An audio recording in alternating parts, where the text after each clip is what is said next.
लेकिन गरुड़ जी के मन में संदेह हुआ कि पूरा विश्व कहता है, सब लोग कहते हैं राम विष्णु का अवतार है राम, तो ये कैसे अपने आप को बंधन में नहीं छुड़ा सकते। इसका रावण का पहला जन्म में प्रताप भानु नाम था इसका। तब ऊपर से आकाशवाणी हुई कि हे ब्राह्मणों, ये राजा पापी है, ये आपको मांस खिला रहा है, हाँ आपका धर्म भ्रष्ट कर रहा है।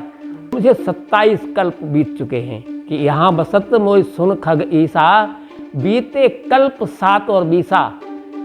तो मुझे 27 कल्प हो गए इसी पीपल के पेड़ पर रहते हुए। सतयुग, त्रेता, द्वापर, कलयुग, एक चतुर्युगी हुई। इस तरह 71 चतुर्युगी हो जाए, उसके बाद एक कल्प हुआ। ओम वक्रतुंड महाकाय सूर्यकोटि समप्रभा निर्विघ्नं कुरु मे देव सर्वकार्येषु सर्वदा। ओम गम गणपतये नमः। ओम गम गणपतये नमः। राम राम जी, आप लोगों का स्वागत है हमारे पॉडकास्ट वीडियो में। आज हमारे साथ है श्री शेर सिंह जी, और आज हम इनसे पॉडकास्ट के अंदर जानने की कोशिश करेंगे जो हम लोगों को नहीं पता। तो बाबा जी हरिओम जी, हरिओम जी। तो आप हम लोगों को ये बताइए, जैसे हमने रामायण देखी है और हमने पढ़ी भी है, हाँ। कुछ ऐसे तथ्य दिखाइए हमें जो हम लोगों को ना पता हो और भी लोग जो देख रहे हैं उन्हें ना पता हो, ऐसे कुछ चीज़ें बताइए हमें। अच्छा जी, ठीक है। तो पहले हमें जितना ज्ञाता उतना बताते हैं। हाँ ठीक है जी। पहले राम के जन्म की बात बताएंगे, पहले रावण के जन्म की बात सुन लो, क्योंकि रावण उम्र में ज़्यादा था राम से। हाँ हाँ। तो रावण, कहानी तो बहुत लंबी है लेकिन बीच की बताते हैं, रावण से पहले के जन्म की कथा सुनाते हैं। कई कई देश में इसके पिता रहते थे। इसका रावण का पहला जन्म में प्रताप भानु नाम था इसका। इसके छोटा भाई था जो कुंभकर्ण था, उसका नाम था अरिमर्दन। तो ये बहुत सूरवीर, जैसे रावण और कुंभकर्ण बलवान थे वैसे उस जन्म में भी बहुत बलवान थे ये। तो इसमें रावण जन्म में आताताई बन गए थे, लेकिन उसमें अच्छे थे। लेकिन यहाँ तक कि जैसे राम का चक्रवर्ती सम्राट थे, चक्रवर्ती सम्राट था। इन्होंने यज्ञ किए बहुत सारे, भारत भर के पूरे राजाओं को उन्होंने परास्त कर दिया था। तो प्रताप भानु की सब राजाओं ने पराधीनता स्वीकार कर ली, लेकिन एक राजा रण छोड़ के भाग गया था, जंगल में छिप के रहने लगा था। उसने अधीनता स्वीकार नहीं की, भाग गया लेकिन अधीनता स्वीकार नहीं की। फिर छिपता रहा, उसने साधु का वेश बना लिया, कपटी भेष रहता था।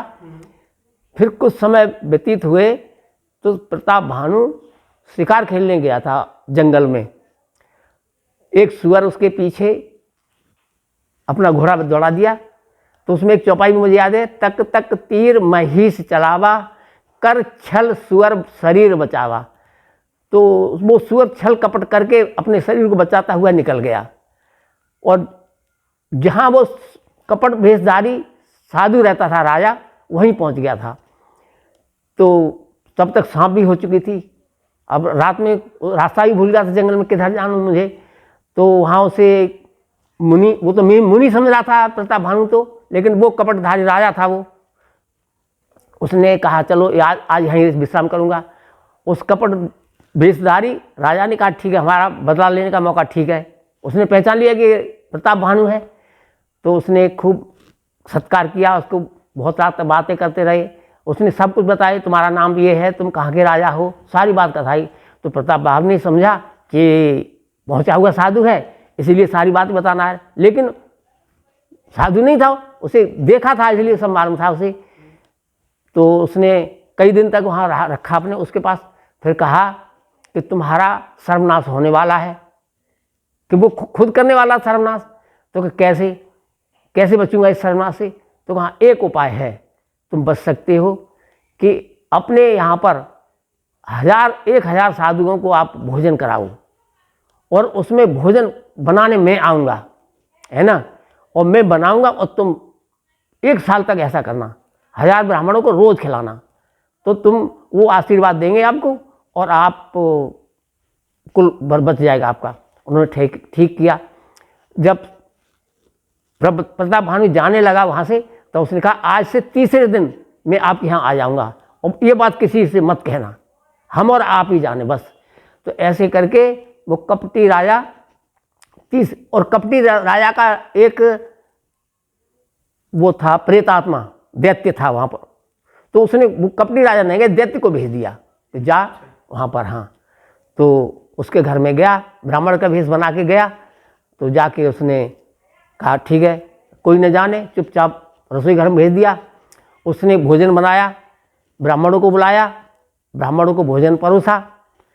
तो ब्राह्मण खा रहे थे, खाने वाले थे, तब ऊपर से आकाशवाणी हुई कि हे ब्राह्मणों, ये राजा पापी है, ये आपको मांस खिला रहा है, हाँ आपका धर्म भ्रष्ट कर रहा है। और वो राक्षस ने मांस ही बनाया था। तो उन्होंने ब्राह्मणों ने देखा कि ये तो हाँ ये भोजन नहीं है, तो मांस है इसमें।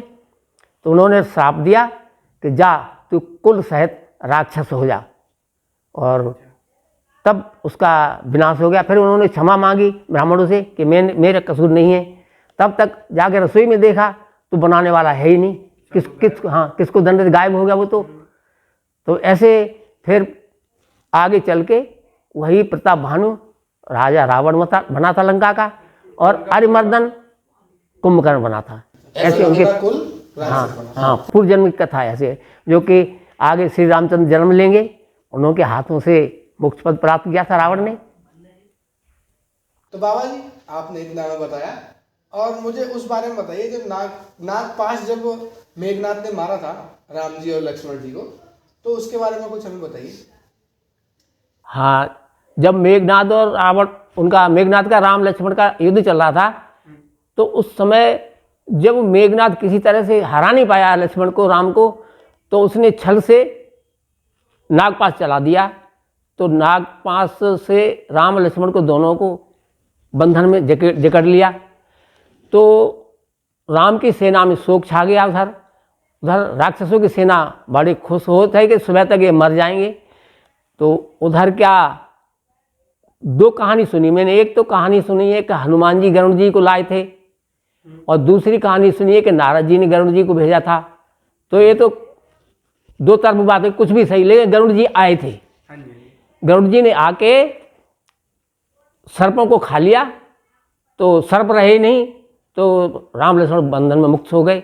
लेकिन बंधन से मुक्त तो हो गए राम, लेकिन गरुड़ जी के मन में संदेह हुआ कि पूरा विश्व कहता है, सब लोग कहते हैं राम विष्णु का अवतार है राम, तो ये कैसे अपने आप को बंधन से नहीं छुड़ा सकते, सारे विश्व को बंधन से मुक्त करते हैं और खुद को नहीं छुड़ा पाए। तो उनको कुछ, उनके भ्रांति में, दिमाग में कुछ हो गया। तो वे नारद जी के पास गए। नारद जी ने कहा मैं तो तुम्हारा पूरे संदेह नहीं कर सकता, लेकिन राम की लीला बहुत बलवान है, वो सब अपने भक्त को अभिमान में नहीं रहने देती, इसलिए आप ब्रह्मा जी के पास जाओ, मेरे पिताजी के पास। तो फिर नारद जी के कहने पर गरुड़ जी ब्रह्मा जी के पास गए। तो ब्रह्मा जी ने कहा कि भगवान की माया तो मुझे भी नचा देती है, तो फिर मैं पूरा निवारण कैसे कर पाऊंगा, शिव जी ही पूरा जानते हैं, शिव जी के पास जाओ।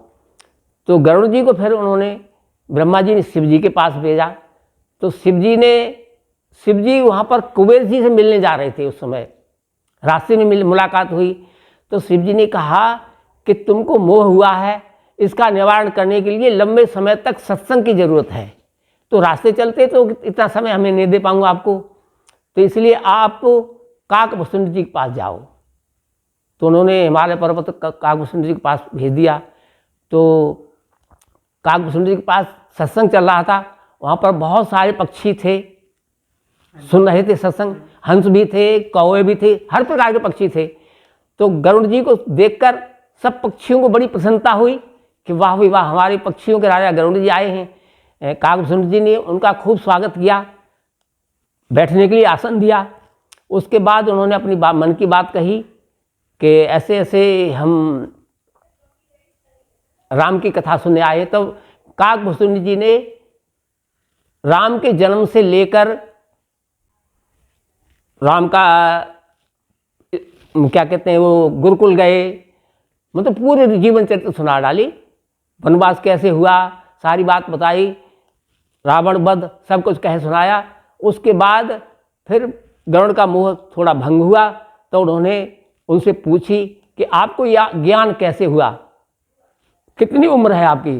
तो उन्होंने कहा कि मुझे अपनी उम्र बताई कि मुझे 27 कल्प बीत चुके हैं, कि यहाँ बसत मोय सुन खग ईसा, बीते कल्प 7 और 20। तो मुझे 27 कल्प हो गए इसी पीपल के पेड़ पर रहते हुए। ये कल्प क्या होता है? कल्प सतयुग, त्रेता, द्वापर, कलयुग, एक चतुर्युगी हुई। इस तरह 71 चतुर्युगी हो जाए उसके बाद एक कल्प हुआ। अब 71 कल्प में कितना समय होगा? तो इतने समय के कौए का शरीर लिए थे वो।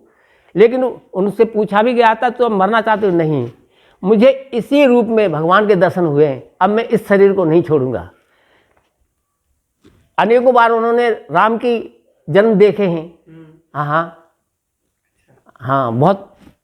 अब मतलब इतना, जैसे लोमस ऋषि बहुत उम्र के हैं, ऐसे काकभूषण जी बहुत उम्र के हैं।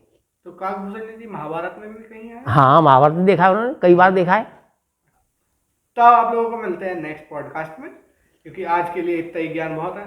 और अगले पॉडकास्ट में मिलते हैं आप लोगों को। Bye bye, Radhe Radhe.